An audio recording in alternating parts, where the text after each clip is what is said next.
برای جوشیدن گاوهای نوزادکی هنگام جوشیدن شاید زند و نماند که بجوشند. اسباب را با نام آنتیبریک که چنین شکل دارد به طرز استفاده بری این وابسته به حجم چاروا نصب می شود.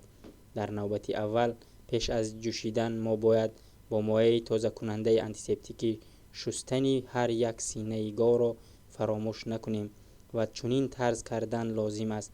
بعد از 10 ثانیه آن مایع با ادنرز و سلفیت که تازه کردن لازم است تا اینکه برای جوشیدن ملایم شود و هر یک سینه گاو را با سلفیت که علاهیده تازه کردن لازم است. هنگام تازه کردن سینه گاو از سبب نوزا بودنش ناراحت می شود و آنتیبریک که نصب شدگی است جنبیدن نمی تواند. چنین توصیه می دهیم که به این طرز تازه کردن ما برای گرفتن میکروب ها و باکتری های در سر چاچ بوده تازه شود و در آینده به کسلی های مستید سینه درد دچار نشود.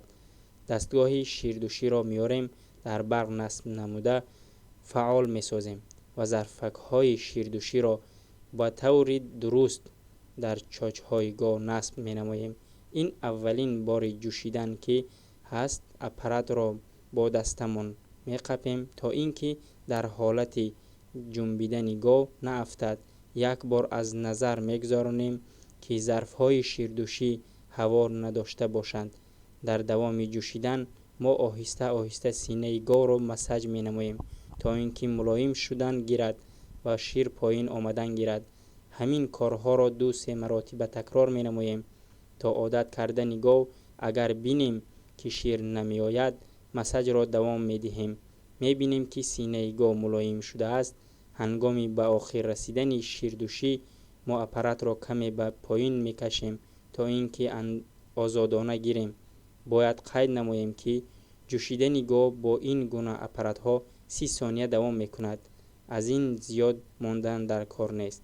ما گاو را جوشیده شدیم. باید اپرات را شسته جمع کرده گیریم. بعد از جوشیدن گاو ما باید چاچ ها و سینه را روغن کمفورنی مالیده بعد از آن با محلول حمایت کننده از هر گونه میکروب می مالیم.